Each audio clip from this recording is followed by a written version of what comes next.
বিসমিল্লাহ। আজকে আমি যেভাবে আমার ষাঁড় গরুকে দানাদার খাদ্য দিই সেই প্রসেসটা আজকে পুরো আপনাকে দেখাবো। তো দেখতে পাচ্ছেন এই কয়েকটা আইটেম দিয়ে মূলত আমি আমার ষাঁড় গরুকে মোটা তাজা করি।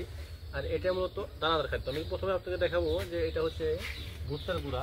তো এখানে প্রায় 1.5 কেজি বেশি ভুট্টা আছে। তো এইটা মূলত এখন এই যে আপনারা দেখছেন আমি ফুটন্ত পানি রাখছি, গরম পানি, এইটার ভিতরে এখন দিয়ে দেবো আল্লাহর রহমতে। বিসমিল্লাহ বিসমিল্লাহ। এই দেখেন পাতলের মধ্যে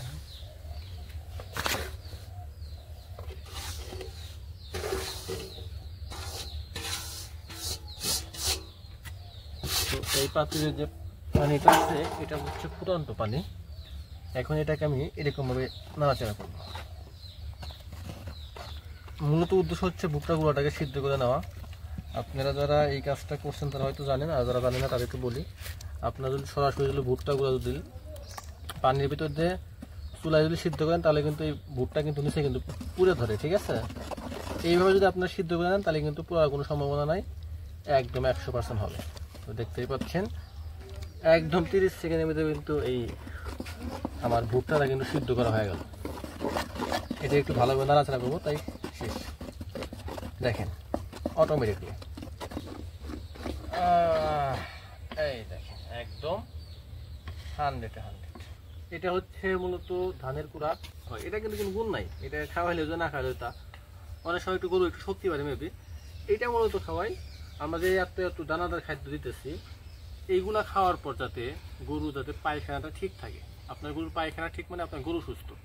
আমরা দানাদার খাদ্য দিলে গরু কিন্তু অনেক সময় কিন্তু পাতলা পায়খানা করে বা ঢিলা না দেয়, ঠিক আছে। কিন্তু আপনি যখন এই ধানের গুঁড়োটা ব্যবহার করবেন তখন কিন্তু গরুর এই সমস্যাটা হবে না। মূলত এই জন্য আমি ধানের গুঁড়োটা দিই। তো এইখানে প্রায় 2 কেজির মতো ধানের গুঁড়ো আছে। আর এই যে দেখতে পাচ্ছেন এই পাতিলে একদম গরম খুদ আছে। অনেকে কিন্তু খুদের ভাতটা খাওয়ান না, অনেকে বলেন যে গরুকে খুদের ভাত খাওয়াইলে গরুর পেট নাকি ফাঁপা, অনেকে বলে। এটা আসলে ভাই আপনাদের ভুল ধারণা, হয়তো আপনারা ভুল প্রসেসে খাওয়ান, যার কারণে খুদের ভাত খাওয়ালে আপনার গরুর সমস্যা হয়। দেখেন আমি এখন সবগুলোকে মিক্স করবো। এটা অনেক গরম, বিসমিল্লাহ। এটা অনেক গরম, পাতিল সহ অনেক গরম। আচ্ছা, তো এই দেখতে পাচ্ছেন এটা খুদের ভাত। আমি আমার যে পূর্বপুরুষরা আছে যারা গরু বলতো আমার বংশে সবাই এই খুদের ভাতটা খাওয়াইতো, বা আমার গ্রামের সবাই খুদের ভাতটা খাওয়ায়। আমাদের গরু কখনো ভাই পেট ফাঁপা দেয় না বা গ্যাস হয় না। এটার মেইন কারণ হচ্ছে আপনাকে নিয়মটা জানতে হবে। শুধুমাত্র আপনি যদি গরুকে যদি খুদের ভাত খাওয়ান তাহলে হয়তো আপনার গরু পেট ফাঁপা দিতে পারে, কিন্তু আমি এর সাথে অল্প পরিমাণ হলেও খেয়ার মিক্স করে খাওয়াই। আর খড় মিক্স করে খাওয়ালে আমি 100% শিওর আপনার গরু কখনোই পেট ফাঁপা দেবে না বা গ্যাস হবে না। এইখানে 1.5 কেজির উপরে মানে প্রায় 2 কেজির মতো ভুসি আছে। এটা কিন্তু একদম 100% গমের ভুসি, দেখতে পাচ্ছেন এটা গমের ভুসি।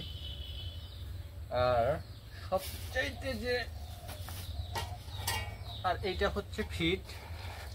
এইখানে 1.5 কেজির মতো ফিড আছে। এই ফিড দিয়ে দিলাম। এখন একটা কথায় আসি ভাই, আমি গরুকে ফিড খাওয়াই, খুদের ভুসি খাওয়াই, সব কিছু খাওয়াই, কিন্তু আমার গরু কিন্তু কোনো সমস্যা নেই আল্লাহর রহমতে। এটা হচ্ছে সরিষার খোল।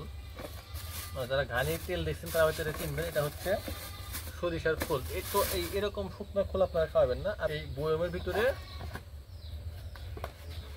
খোল দিছিলাম। আর দেখেন খোলটাকে ভিতরে পানি দিয়ে খোল দিছিলাম, এটা এখন একদম গলে গেছে। তো এইখানে আমি খোল দেব।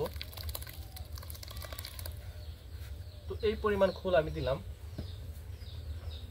তো এখন আপনারা ভাবতে পারেন হয়তো আমার সম্পূর্ণ দানাদার খাদ্যের পর্বটা শেষ। ভুট্টাটা আছে, এইটা মিক্স করব। বিসমিল্লাহ।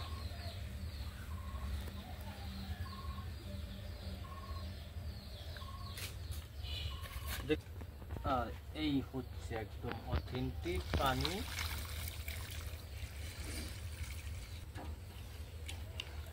এখন দেখেন এটা যেহেতু অনেক গরম তাই কিন্তু আমি হাত দিয়ে কিন্তু মিক্স করতে পারবো। আপনারা ভুলে কিন্তু ভুলটা করবেন না।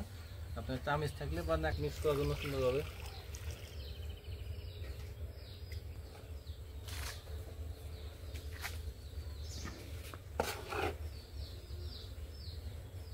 মূলত আমার মিক্স করা প্রায় শেষ। এখন আমি আপনাদের দেখাবো গরুকে আমি কীভাবে এটা খাই দিই। তো এটার সাথে শুধু আমি খড়টা মিশিয়ে দেবো। এখন খড়টা মিশিয়ে দিলে গরুর কোনো সমস্যা হবে না, সেটা আপনার পাতলা পায়খানা হবে না, প্লাস গরুর গ্যাস হবে না। তো প্রিয় বন্ধুরা, আমার খাবার কিন্তু একদম তৈরি করা শেষ। তো এখন আমি আমার গরুকে পরিবেশন করব। আপনারা কিভাবে আপনাদের গরুকে দানাদার খাদ্য দেন সেটা কিন্তু অবশ্যই কমেন্ট করে জানাবেন, কারণ আমারও জানার আছে, শেখার আছে আপনাদের কাছ থেকে অনেক কিছু। তো সবাই আমাকে দয়া করে কমেন্ট করে জানাবেন, এবং আপনার যে সকল পরিচিত পরিজনরা গরুকে দানাদার খাদ্য দেওয়ার নিয়ম জানে না, তাদের সাথে অবশ্যই ভিডিওটাকে শেয়ার করবেন।